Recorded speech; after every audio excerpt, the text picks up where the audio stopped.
Olá, está no ar o Jornal da Câmara. A audiência pública debate reabilitação do Centro Histórico. Situação do Parque Saint-Hilaire volta a ser discutida na Câmara. Comissão de Meio Ambiente quer definição sobre a gestão do local. E ainda, exposição fotográfica no Legislativo chama a atenção para o enfrentamento da violência contra a mulher. Estas e outras informações você confere a partir de agora aqui no Jornal da Câmara.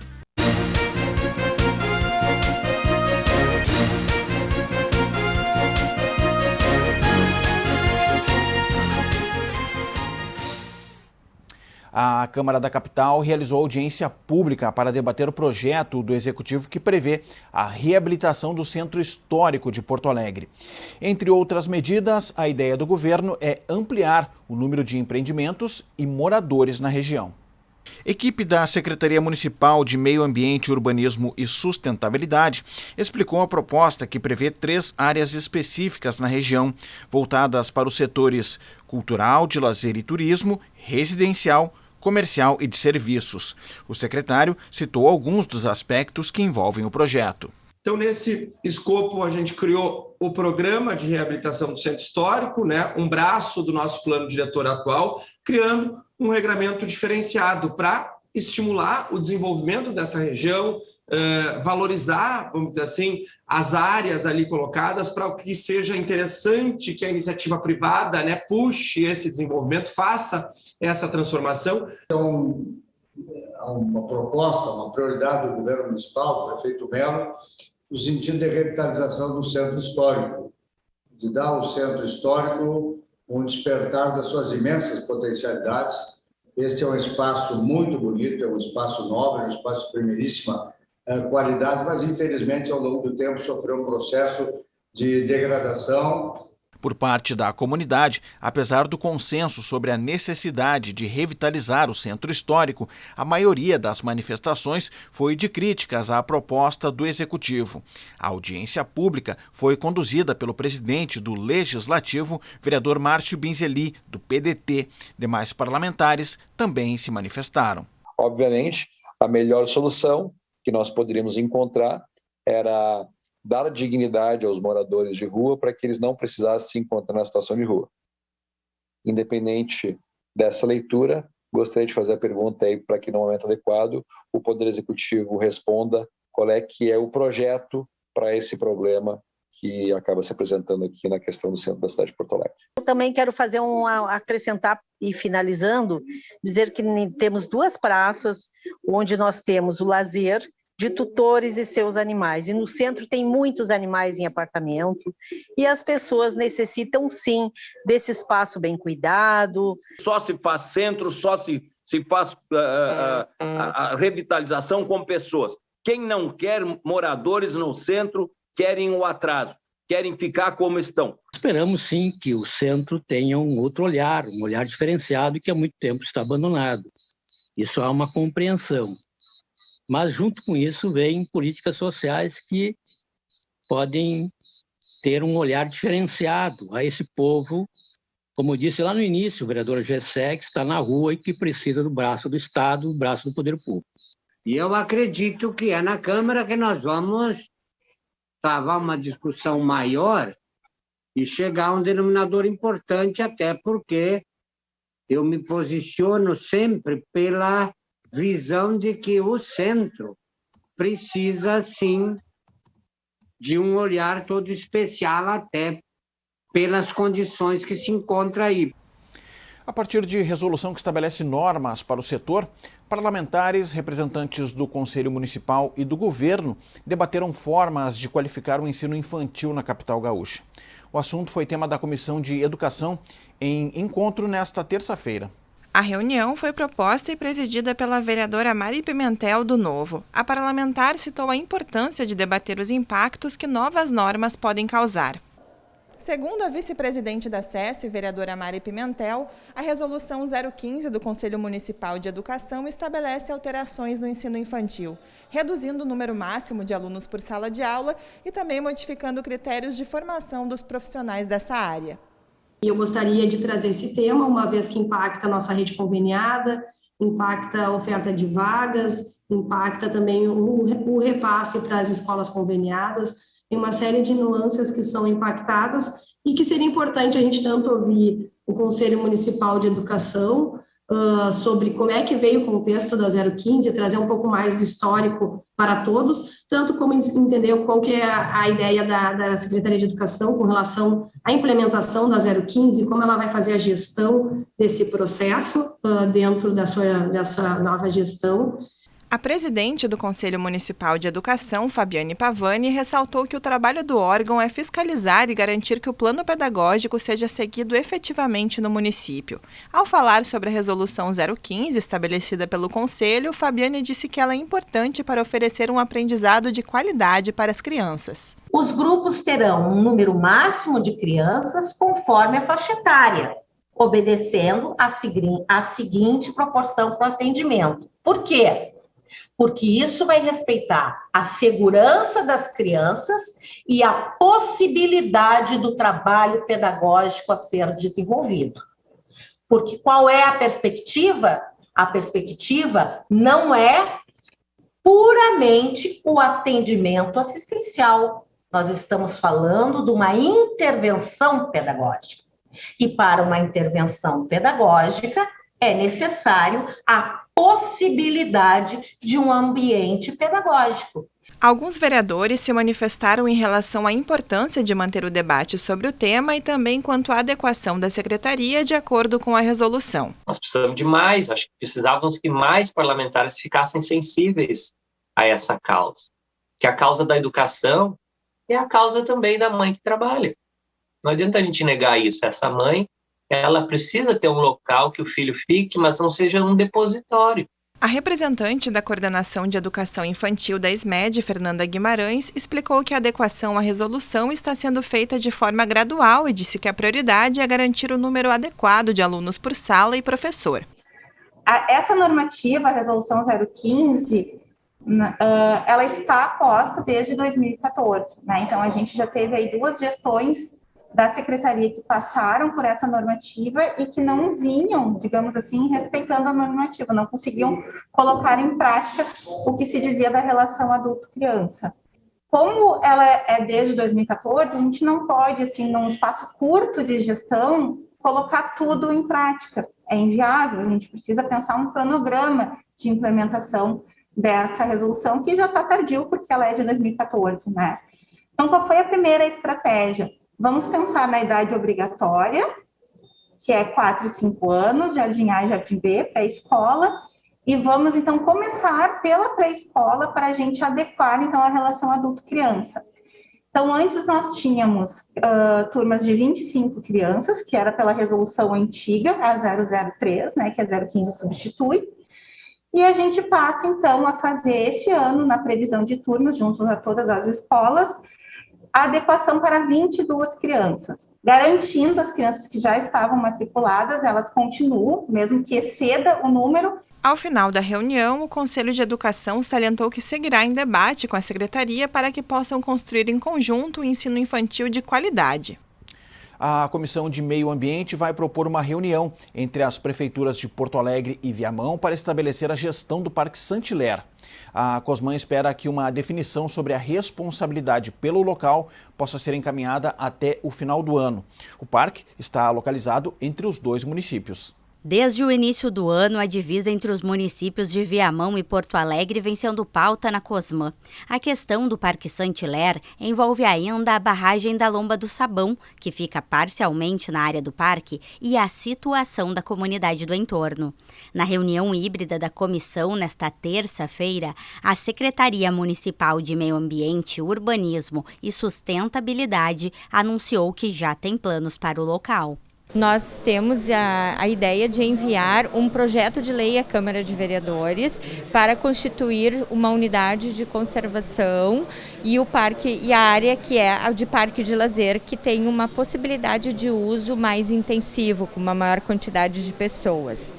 E isso precisa também ser construído junto com o Ministério Público, porque existe uma ação civil pública, uma ação judicial que envolve o DEMAI, o município de Viamão, o município de Porto Alegre. Então nós já estamos assim com um estudo técnico pronto para ser brevemente apresentado ao Ministério Público e ao município de Viamão, para que a gente possa fazer a formatação desse projeto de lei e encaminhar aqui para a Câmara de Vereadores. Porém, a responsabilidade sobre a gestão do parque ainda não está definida. No encontro da comissão, moradores do entorno e outros usuários do espaço pediram providências. Os parlamentares também ressaltaram a urgência de uma solução. Na reunião, os vereadores cobraram medidas concretas e decidiram que será solicitado ao município de Viamão e de Porto Alegre uma reunião para que se construa um novo decreto definindo as responsabilidades de cada município. O encaminhamento da nossa comissão, fora visitar o parque, fora pedir a reabertura do parque, é construir um decreto com o município de Porto Alegre e o município de Viamão, delimitando as atribuições de cada um, de modo que seja possível conceder para o município de Viamão, se esse for o entendimento da Prefeitura de Porto Alegre, ou conceder para o município de Porto Alegre, se esse for o entendimento do município de Viamão, pelo protagonismo que a gente conseguiu promover nesse tema. Eu gostaria que fosse tudo nesse ano. Vou conversar com o prefeito Melo, já pedi para o vereador de Viamão, que estava aqui presente, conversar com o prefeito de Viamão, para que seja retomado esse convênio que foi construído na época do governo Fortunati, aqui na cidade de Porto Alegre. Moradores das regiões Mariante e Rincão, na zona sul da cidade, reclamam da falta de pavimentação e limpeza de arroio no entorno das comunidades. A prefeitura disse que providências já estão sendo tomadas e prometeu obras para melhorar a infraestrutura no local. O assunto foi tratado na Comissão de Urbanismo e Habitação. De acordo com a proponente da reunião, a vereadora Karen Santos, do PSOL, moradores de aproximadamente 10 ruas do entorno das regiões Mariante e Rincão reclamam da falta de manutenção das vias. Segundo a parlamentar, a comunidade relata que há muito tempo não existe patrulhamento no local. A priori não teria nenhum tipo de projeto para aquela área ali, e aí se não tem projeto não tem como alocar recursos, né? E aí, em conversa com a comunidade, a gente pensou em fazer um cronograma de patrulhamento. Conversando com alguns técnicos, né, da SMURB, que são responsáveis por fazer a manutenção, né, das vias, eles colocaram que isso está sendo feito. Mas, sucessivamente, ao longo desse ano de 2021, nós recebemos denúncias, demandas, né, de patrulhamento. E quer dizer que não estava sendo feito da forma com que a comunidade deseja. Representando a Secretaria Municipal de Obras e Infraestrutura, Luciano Sé afirmou que estão previstos para início de março 2,5 km de pavimentação na localidade.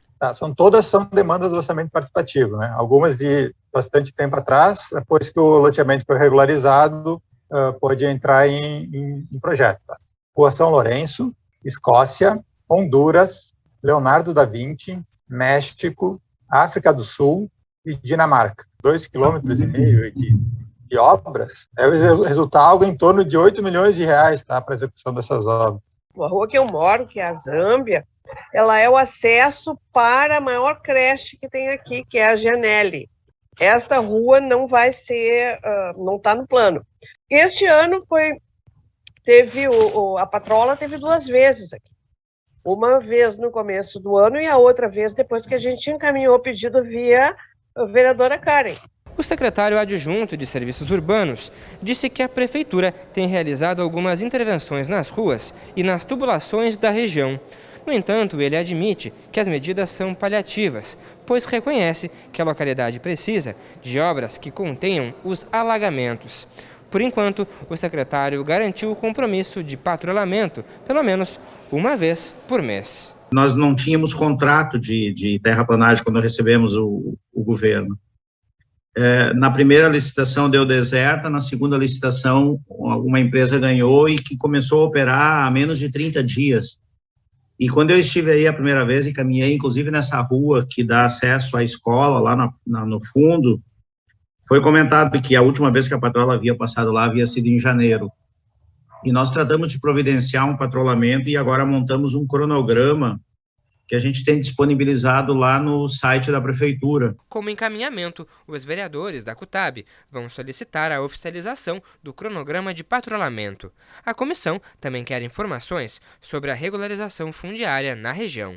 É importante que tenha esse cronograma, né, e que seja um processo contínuo, e também isso em conjunto com a regularização fundiária ali, porque a gente sabe que daí dá esse processo de um projeto que ele não seja apenas paliativo. Então nós vamos fazer a solicitação de informação essa semana, cara, ali, entrar em contato com o Juliano e o César do meu gabinete para que nós possamos fazer essa solicitação de informação em relação à questão fundiária lá. A Comissão de Direitos Humanos debateu as políticas públicas de igualdade racial no município. No encontro, a representação da Prefeitura afirmou que Legislativo e Executivo precisam caminhar juntos na busca do desenvolvimento social da população. O encontro foi conduzido pelo vereador Matheus Gomes. Segundo o parlamentar, a Prefeitura precisa conhecer os dados sociais e econômicos da população negra que vive na capital gaúcha. Conforme Matheus Gomes, informações atualizadas são essenciais para o planejamento a longo prazo das políticas públicas de promoção da igualdade racial. Inclusive, isso não é o caso de a gente começar a construir a partir desse nosso encontro aqui uma discussão específica sobre os 10 anos, né, da implementação do plano, revisões, porque dentro das questões estabelecidas lá em 2012, estava inclusa uma avaliação anual, né, por parte da Prefeitura da implementação das políticas. E caberia, eu acho, no ano que vem, a gente estabelecer um processo de atualização deste instrumento. Para a Prefeitura da capital, as propostas de igualdade racial encaminhadas pelo Legislativo precisam estar de acordo com os projetos de desenvolvimento social elaborados pelo Executivo. A Casa Legislativa e o Poder e o Governo Municipal, o Poder Executivo, eles precisam fazer esse debate qualificado, estarmos juntos para que de fato, as questões da negritude avancem na cidade. A gente não é um tema de perfumaria, de periferia, que não se discute, que se discute só na Semana de Consciência Negra, só na festividade. É um tema que é cotidiano, que é importante, que é relevante. Falar de negritude em Porto Alegre, não só em Porto Alegre, mas no estado, no país hoje, é falar do desenvolvimento econômico desse país, porque a gente está falando de uma população que é mais de 50% da população brasileira. A partir de agora, a SEDECOM pretende formalizar um compromisso entre a Prefeitura e a Câmara Municipal para avaliar as diretrizes e o planejamento orçamentário do Executivo disponível para as políticas públicas de igualdade racial e desenvolvimento social. E a necessidade de políticas públicas, bem como o enfrentamento ao racismo, também ganharam destaque na sessão de segunda-feira. Em alusão à Semana da Consciência Negra, a Câmara prestou uma homenagem à UNEGRO, a União de Negros pela Igualdade. A homenagem ocorreu durante o período de comunicações e foi proposta pela vereadora Bruna Rodrigues, do PCdoB, em conjunto com a bancada negra do Legislativo. A parlamentar destacou o importante trabalho de conscientização e combate à violência racial que a UNEGRO desenvolve. A UNEGRO, para mim, é uma entidade que eu tenho muito carinho, que eu sou filiada e que eu acho que é fundamental apresentar aqui para a cidade, para que nós possamos juntos construir uma consciência antirracista que permita que mulheres e homens negros não sejam definidos ou julgados pela cor da pele. Ainda hoje, quando eu entro no supermercado, eu não posso entrar de bolsa. Quem me fez entender os motivos pelos quais eu não posso fazer isso foi a União de Negros e Negras pela Igualdade Racial, que me fez entender que o racismo ele é estrutural e que para a gente mudar essa realidade precisa discutir amplamente com a sociedade, ganhar os corações e mentes dos negros e não negros que vivem na nossa sociedade. Outros parlamentares também se manifestaram parabenizando a UNEGRO pela homenagem e pelas contribuições com a sociedade. A presidente da UNEGRO, Elis Regina Gomes de Vargas, falou sobre a luta diária que os negros enfrentam contra o preconceito. A representante da entidade também falou sobre a necessidade da criação de políticas públicas voltadas a essa parcela da população. Quando eu saí de casa, eu vim para cá hoje como convidada, para fazer uma fala de construção de um país diferente, sabe? De um país que não discrimine pela cor da pele, de um país que não fale em meritocracia, como isso fosse uma coisa dada nesse país, como se nós vivêssemos num país desenvolvido, onde todos e todas têm a mesma fé, a mesma forma de viver, as mesmas condições de crescimento, né? Que eu venho de um lugar onde as pessoas não têm o que comer. Eu venho de um lugar onde não tem escola, onde não tem creche, onde não tem política pública. Então, é muito importante a minha presença neste lugar, a presença de gente que vem desse lugar de fala. Bom, e ainda sobre políticas públicas, representantes de projeto que atende crianças com espectro autista pediram apoio dos governos e o cumprimento de leis voltadas para este público. O tema foi tratado no espaço da Tribuna Popular. Representantes do projeto social Angelina Luz marcaram presença no plenário Otávio Rocha. Em pauta, as políticas públicas municipais para as pessoas que convivem com o transtorno do espectro autista. Atualmente, o programa atende mais de 500 crianças autistas somente aqui em Porto Alegre. A necessidade de maior apoio do poder público foi destacada pelos representantes da iniciativa. Segundo eles, mais oportunidades poderiam ampliar o desenvolvimento e a inclusão deste público nos diversos setores da sociedade. A gente não vem aqui se vitimizar, a gente não está aqui para pedir favor para ninguém. Existe lei federal, estadual e municipal. Só que na prática não existe nada, então que rasguem. Serve para quê as leis? Se hoje eu tiver que sair daqui e bater em alguma porta para minha filha ter tratamento, não tem porta para bater, porque não existe. Nós estamos desassistidos e hoje o tratamento para o autista em clínicas privadas é em torno de R$30 mil mensais. Quem é que paga isso?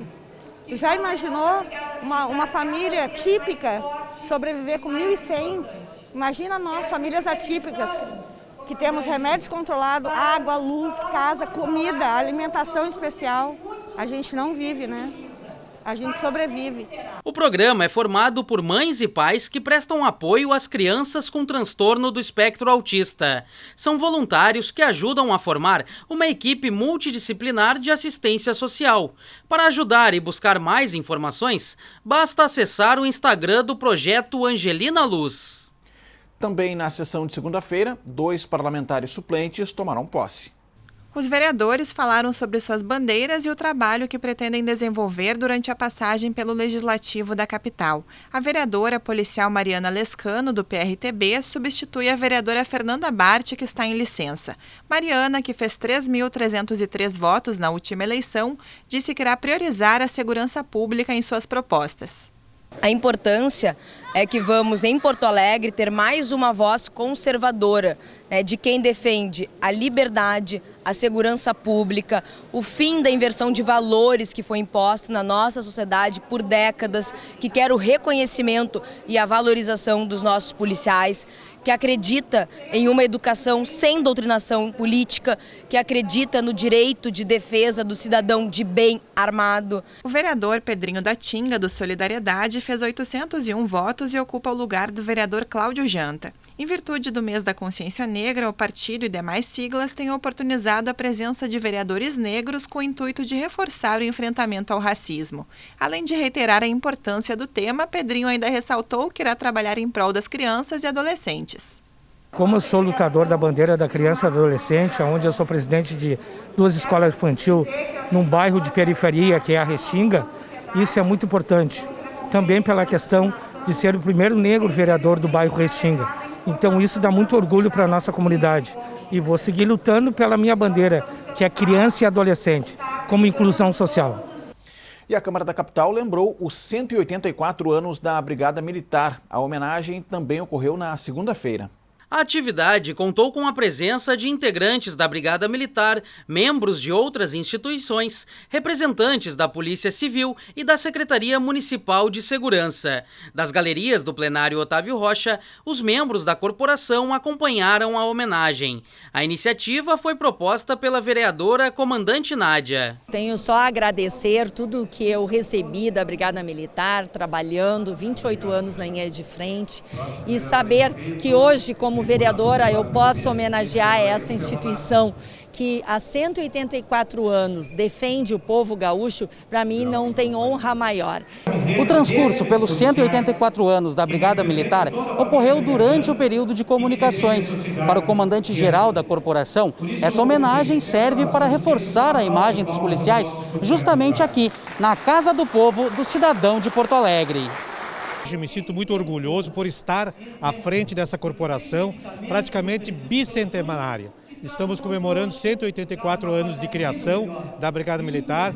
São quase 200 anos de história, onde a história da Brigada se confunde com a história do Rio Grande do Sul. A Brigada é feita de homens e mulheres que vêm da sociedade para defender a sociedade. Então isso é um legado que as gerações vão deixando uma após a outra até chegarmos nos dias de hoje. Ainda durante a homenagem, diversos vereadores se manifestaram. Os parlamentares reforçaram a importância das forças de segurança pública na prestação de serviços à população gaúcha. Por fim, a banda da Brigada Militar marcou o encerramento da homenagem do Legislativo aos 184 anos da corporação. E uma outra homenagem prestada pelo Legislativo foi para a Associação Cristã de Moços, pelos 120 anos da ACM-RS. A sessão solene na tarde de terça-feira foi conduzida pelo presidente do Legislativo, o vereador Márcio Binzeli, do PDT. O parlamentar destacou o relevante papel da instituição no campo do ensino, no desenvolvimento social, entre outras áreas de atuação. A distinção foi entregue à presidente da ACM-RS, Daniela Colucci. E uma exposição fotográfica no térreo da Câmara Municipal chama a atenção para o enfrentamento da violência contra as mulheres. A mostra visa conscientizar sobre a importância de procurar ajuda e denunciar os agressores. É impossível entrar na Câmara Municipal e não reparar nelas. Desde segunda-feira, rostos e corpos de várias mulheres estão expostos no saguão de entrada da Casa do Legislativo da capital gaúcha. São mães, filhas, avós e netas que já sofreram algum tipo de violência. As modelos foram clicadas pelo jornalista Léo Contursi, fotógrafo voluntário. Essas mulheres, elas deram a volta por cima, elas procuraram ajuda, elas buscaram a polícia ou alguém as levou até a polícia.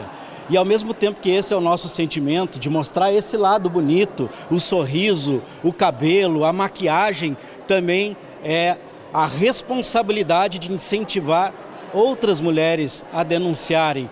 Muito importante, as margaridas são as delegacias da mulher, tudo que a Câmara puder fazer em favor de políticas públicas para combater a violência, eu acho muito relevante, muito importante, os telefones, os contatos, os endereços. O pedido de socorro tem que chegar para alguém, e esse alguém hoje está aqui protagonizando através da expressão das fotografias. Essa mostra, chamada de Exposição Margaridas, tem um objetivo: chamar a atenção para o 25 de novembro, Dia Internacional de Combate à Violência contra as Mulheres. A ideia é conscientizar a população para que denunciem todo tipo de agressão, seja física ou psicológica. As mulheres presentes nessa exposição já foram vítimas de violência doméstica. Por aqui, cada foto dessas carrega o retrato de uma realidade única e individual. Hoje nós temos na Delegacia de Porto Alegre uma delegacia que funciona 24 horas por dia, 7 dias por semana, com uma equipe multidisciplinar, com assistentes sociais, com psicólogos, com profissionais capacitados para atender essas mulheres e dar todo o atendimento e o acolhimento que elas precisam. Nós estamos aqui celebrando a vida dessas mulheres que sobreviveram, né, a episódios muito graves de violência e estimulando que outras mulheres rompam o silêncio, busquem ajuda e confiem no trabalho da Polícia Civil. Então a exposição ela é, na verdade, para fazer com que as mulheres tenham coragem de denunciar seus agressores, de dizer o que está acontecendo, porque assim, com essa ação, a gente consegue reduzir muito, né, os feminicídios. Então a gente sabe que agora, durante a pandemia, se agravaram os números, são números irreais que a gente tem, porque tem muitas mulheres que não denunciaram porque estavam em casa com seus agressores. Então a gente tem um número muito complicado de mulheres sendo vítimas de violência, né? A mostra fotográfica foi organizada em uma parceria entre a Polícia Civil e o Legislativo. A exposição na Câmara Municipal está aberta ao público até o dia 10 de dezembro, entre 9 da manhã e 6 horas da tarde. O Jornal da Câmara de hoje fica por aqui. Confira mais informações do Legislativo nas nossas redes sociais e no site da Câmara de Vereadores de Porto Alegre. Muito obrigado pela sua audiência. A gente se encontra na próxima edição. Até lá!